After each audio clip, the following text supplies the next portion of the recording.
All right, welcome everyone. So you know the drill. You send in your sources and we dive deep, pulling out the stuff that really matters.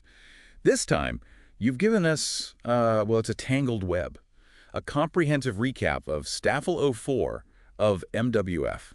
A tangled web is right. But we have our trusty guide, the MWFS04 recap document. Plus, we've got all those YouTube video transcripts to help us fill in the gaps. So let's see if we can untangle it all together. Exactly. And who knows, maybe uncover some surprising connections along the way, right? Absolutely. Staffel 04 was a wild ride.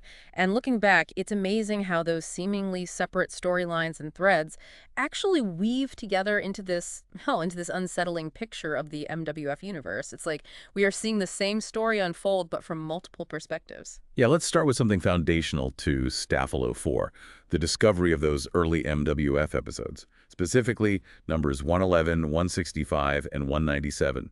Remember those? They turned up on a recovered hard drive. Oh, yeah. Talk about a blast from the past.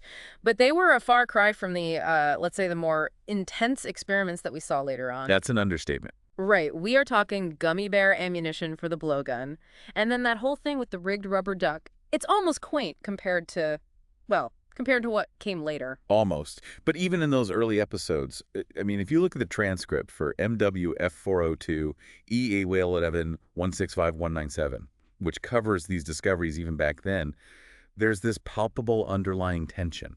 What do you think? Did you see hints of what was to come in those early experiments? Oh, absolutely. You know, those early episodes, they really do foreshadow Mike's, his later, like, I guess you could say, obsession with pushing the limits. Even with the gummy bear projectiles. They started with darts, right? But then it was all about how can we make them stickier? How can we use industrial strength gummies? I can almost hear Romanka's weary sighs in the background of that transcript. Yeah, and don't forget about Rickard, already deep into his conspiracy theories. Oh, absolutely. The hypnosis hearing aid saga from episode 165, classic Rickard. Right. And Romanka, bless his heart, trying to maintain some semblance of control. Even back then, it seems like he was already a veteran of chaos. It really sets the stage for what we see later on, doesn't it? I mean, if you look at it in the context of the entire staffel, those early episodes really lay the foundation for the show's darker turn.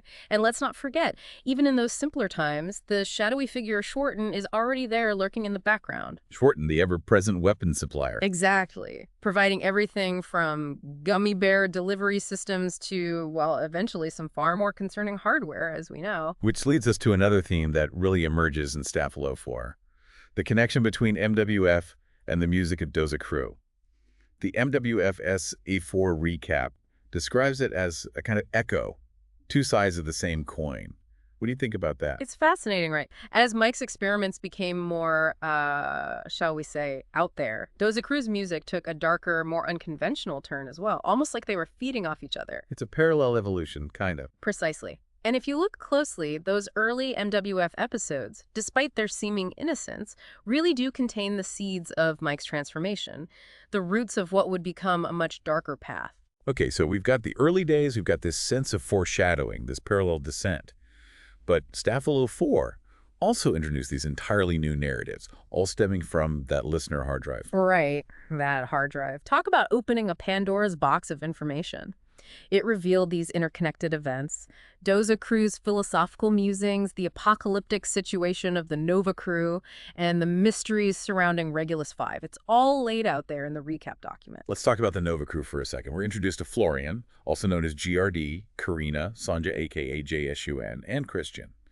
Their world, as we learn, was on the brink of collapse, controlled by this figure, Graph Paste. What do we know about them? Well, they were desperate. I mean, their plan was to send a bomb into their sun. Talk about a last-ditch effort. Right. And as you might imagine, it backfired spectacularly. Apparently, Florian had a bit of a, let's say, lapse in judgment at a critical moment. That's all detailed in the transcript for MWF 4052 Cruise. Yeah, and instead of saving their world, they accidentally created a wormhole that transported them to Regulus 5. And initially, it seemed like a paradise. Yeah. They even found Luna there. Talk about a plot twist. But then, of course, it all takes a dark turn, right? We get that fragmented Mayday message from Karina and Sanja sent just moments before, it seems, before they were captured by something called the mainframe. It's this desperate plea, a warning that Regulus 5 is a trap. And then, to make things even more confusing, they tell us not to trust Luna. The Mayday also mentions Kyrem, Mike, and Rickard, adding another layer of intrigue to the whole thing. What did you make of those connections? It's like suddenly Regulus 5 goes from this idyllic sanctuary to this, well, this dangerous trap. And then the introduction of the mainframe, this potentially malevolent entity, just adds another layer of mystery to the whole situation. And speaking of the mainframe, it pops up several times throughout S04. Do's a Crew even has tracks that reference it, like Jailbreak and Mainframe Revolution. Yeah, suggesting that they were trapped there at some point and managed to escape. It makes you wonder what exactly went down within the mainframe. And then there's that track Mainstream Terror, which starts out all upbeat and almost poppy, but then suddenly shifts into this. Summoning formula. Right. It's jarring. And then after this formula fades, there's this faint whisper, a cry for help, cut off by static. It's chilling. It really makes you wonder who or what was behind this mainframe, and what were they trying to control? Exactly. And who was the person crying out for help? Was it one of the Doza crew or someone else entirely? And what happened to them after that static? And then, of course, there's Regulus 5 itself.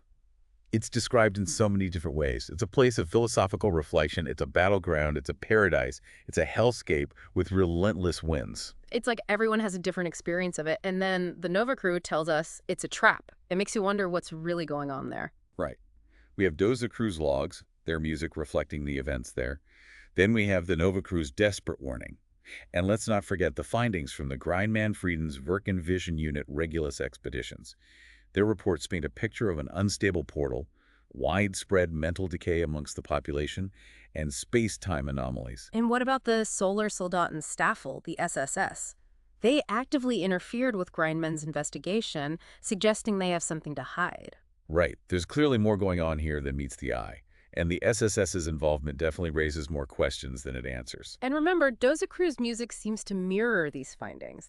They're singing about decay, transformation, a kind of zombie-like state, which eerily reflects what Grindman is observing on Regulus 5. It's almost like their music is a subconscious reflection of what's happening on that planet. Speaking of Grindmen, they're more than just a weapons supplier, aren't they? They seem to be involved in some pretty shady stuff, possibly even experimenting with a disease on Regulus 5. And let's not forget, they're the ones who provided Mike with that plasma cannon, the one he used in episode 605. It makes you wonder what their ultimate goal was. The plot thickens, as they say. Then we have Rickard's abduction by the SSS. Remember that, right in the middle of a live stream. Talk about a dramatic exit. And what's even more telling is his panicked reaction when Regulus 5 is mentioned. It's like he knew something he was about to reveal before they took him. Do you think the SSS abducted him to silence him? I mean, they were already interfering with Grindman's investigations, so it wouldn't be a stretch to imagine they'd want to keep Rickard quiet, too. Especially considering Rickard's belief in the SSS using alien technology. Whatever he knew, it must have been big. And then there's Kyrim. He takes over as the sound engineer after Romanka leaves, and he's acting pretty suspicious. Yeah, his name appears in that Mayday message from Regulus 5. And remember his reaction during Rickard's abduction? It seemed staged, didn't it? Like he was trying a little too hard to appear surprised. Right. And then there's that security footage showing him messing with Grindman's plasma cannon after episode 604. What was he up to? When Miguel confronted him, he got really aggressive. And then there's that bizarre comment about overthrowing the Continental Reagan. It's all in the transcripts. It makes you wonder if he's somehow connected to the events on Regulus 5, maybe even to Rickard's disappearance. Definitely raises a lot of red flags. And let's not forget, he threatened Mal to keep quiet about what they saw. Clearly, he's hiding something. And in the middle of all of this, Romanka is getting increasingly paranoid, convinced that he's being followed. He even contacts the S04 team from hiding. Yeah, he sent them those surveillance tapes. Remember those? The ones with Mike and Schwarten conducting a secret weapons test? In the Schwarten bunker, no less. And they caused some serious damage, even destroying the Fliesentisch. That poor Fliesentisch. It seemed to have a special significance, right? I mean, Mike even mentioned it in later messages to Romanka. Definitely symbolic. And the energy pulses from their device. It makes you think about the portals and the space-time disturbances we've been hearing about. Could they be connected? It's a possibility, and you have to wonder if witnessing those tests, seeing the power of that device, is what ultimately drove Romanka to leave MWF. It would make sense. I mean, whatever he saw must have scared him. And then, of course, Staffel 4 takes that meta turn with the S04 team sharing their own experiences. They start feeling watched, experiencing strange events, suspecting they're being monitored by unknown entities. It's like the lines between fiction and reality are blurring. That was a truly unsettling episode, and then the show abruptly ends because they feel genuinely threatened. It really underscores the unnerving nature of their investigation, doesn't it? Absolutely. So here we are at the end of our deep dive into Staffel S04, and it's clear that this is just the tip of the iceberg. We've uncovered this complex web of narratives and organizations, all with their own agendas and motivations. We have Grindman, the SSS, Doza crew, the Nova crew, Rickard, Romanka, Kairam, and of course, Mike at the center of it all. It's like they're all connected by these invisible threads. It really makes you question the very nature of reality and the consequences of seeking deeper truths, even in something that might seem as simple as a TV show. Especially when the people investigating it end up feeling threatened themselves.